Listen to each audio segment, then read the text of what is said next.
Hello, wisdom seekers. Welcome back to my channel. This is an episode that I like to call Let's Talk Crystals, where I answer some of your most common questions about crystals and gemstones and how you can use them in your everyday life. For those who are new to the channel, my name is Shannon. I'm a certified Reiki master and teacher, a certified gemologist, and a published author. My book, Crystal Wisdom, Unearthing the Power of Gemstones for Positive Life Change, is now available. And if you're interested in checking that out, I'll put a link to that in the eye above and in the description box below. These episodes are more casual, conversational, unscripted, so that we can have more of a discussion rather than a formal lesson about the gemstones. And in these episodes, there are two parts. And in the first, I offer any channel announcements, business announcements, but also provide you with some examples of how I have used crystals and gemstones in my everyday life to support me, to provide you real life examples of how you can use them in your everyday life as well. So it can take it from being book knowledge that you've read into your own real life, in which you use your gemstones, you hold them, you sit with them, meditate with them, and inspire and initiate life change. So the first channel announcement that I have is that I have a new online store partner. Most of you know, if you've been following my channel for a while, that I used to have an online store. It did close so that I could focus more on writing books and providing online courses. But I still want you to have great sources to buy crystals and gemstones. So I partner with different stores so you can get a look at what else is available from reputable sources that are going to sell you genuine gemstones. And I want to introduce you today to spiritmagica.net. They have a wonderful selection. They have really large sets of crystals that you can buy. If you're new into crystal wisdom, into crystal healing and collecting, you can purchase sets of tumbled stones, towers. They have an incredible variety of gorgeous gemstones. If you're interested in checking out their website, I will put a link to their site in the description box below. You can take a look at just the amazing beauties that they stock in their store. I highly recommend them. So then, which gemstones have I reached for recently? Well, we've just finished a holiday weekend here in the US, Memorial Day, which was Monday the 31st. It was a long holiday. The children have just finished school. We took the opportunity to stop, pause, have the long weekend, not do work over the weekend, which I often do. I often work 7 days a week. I promised myself that this holiday weekend I was going to take at least one day to stop, not do any work, to sit and relax, enjoy time with my family, enjoy some leisure, some rest. What helps with that is Amazonite. Amazonite is the soothing stone. It is a gemstone that, to me, when I hold it, it feels like a relaxing vacation. Not only does its color look like the ocean water while you're on a relaxing beach vacation, but it has that energy as well. It helps you to not feel guilty setting aside your responsibilities for a little while so that you can relax, recuperate, to, gather your energy again so that you can be productive in the time to come. So I sat with Amazonite, realized that I deserved some time for vacation, and we sat and just relaxed and enjoyed ourselves on the holiday. It was pretty wonderful. If you find yourself that you're a personality that likes to work really hard, you rarely take vacations or days off, you find yourself still working over the weekend, Amazonite is a fantastic help to remind you that rest, that leisure, that enjoying yourself in life is vital to your life experience.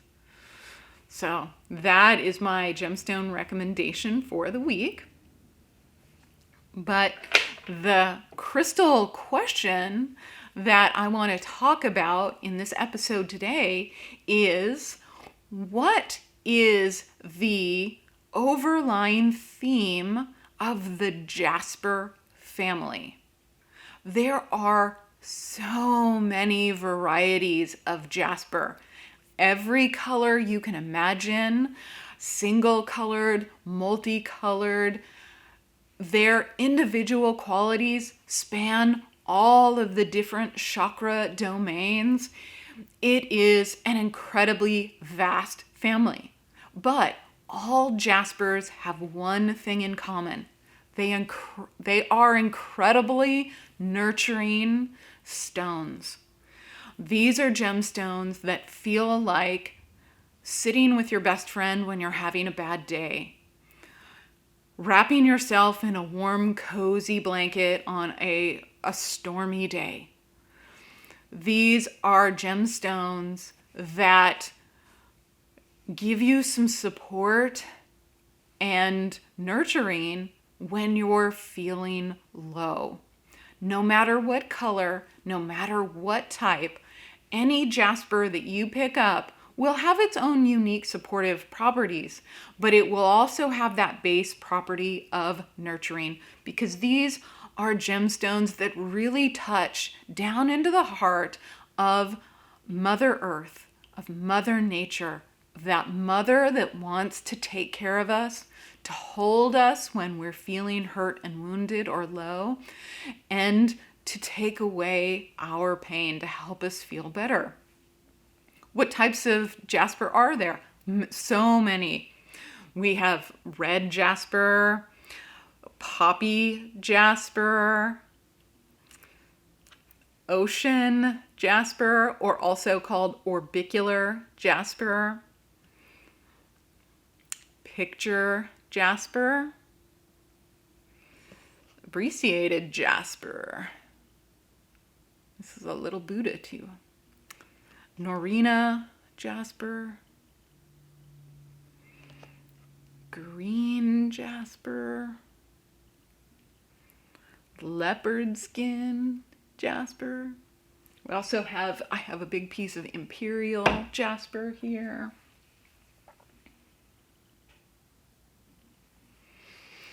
But there are also many others. Oh, silver leaf jasper too. There's Picasso jasper.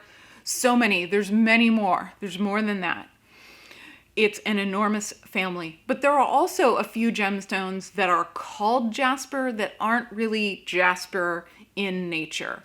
They're not part of that chalcedony family that makes up the jaspers, like bumblebee jasper, K2 jasper, Dalmatian jasper, Kambaba jasper, Mookite jasper. Those are sold as jaspers. They're not part of the jasper family. So I often leave off the jasper if I possibly can. Kambaba jasper, also known as crocodile jasper, it's really close. Like when I've tumbled that, it reacts just like a normal jasper would in the tumbler and the polisher. But, Mookite, Dalmatian stone, K2 stone. But bumblebee jasper and Kambaba jasper, those are ones that the selling name, the market name is really firm. Like that's what people know them as. So I digress there. I took us off on a tangent, but how do these different gemstones that are different colors, different families, different types, how do they come back to that nurturing nature? Well, like red jasper, this is a very energizing stone. It's a very motivating stone, but this is like the cheerleader stone because it helps with multitasking and getting the job done. And its nurturing aspect is like, yes, you can do it. You have the skills, you have the energy, you can get it done. It's very supportive in that way. And leopard skin jasper is a stone that helps you work with your shadow self. And in that case, it's also very nurturing, allowing you to feel safe and secure while you navigate the shadow aspects of yourself that we do need to honor and recognize that they are also part of our strengths, not something that we need to deny. Let's see, what else do I have? Oh, green jasper. The green is part of the heart chakra family, so it's very supportive and nurturing when it comes to matters of the heart. So no matter what the individual qualities of the particular jasper is, it also has this undercurrent of support, safety, nurturing, that no matter what that gemstone is about, it will also encourage you and help you with whatever that supportive benefit is. I hope that this has helped you and that when you examine the pieces of jasper that you might have in your jasper, in your crystal collection, that when you look at the qualities that are helping you in your life, just to remember to take a moment to feel that supportive and nurturing, like best friend energy that jasper also provides as well. Thank you so much for joining me today to talk about jasper and its just phenomenal variety, the enormity of the family, and the wonderful ways that it can help you no matter what jasper you pick up. Thank you so much, and I hope to see you again next week.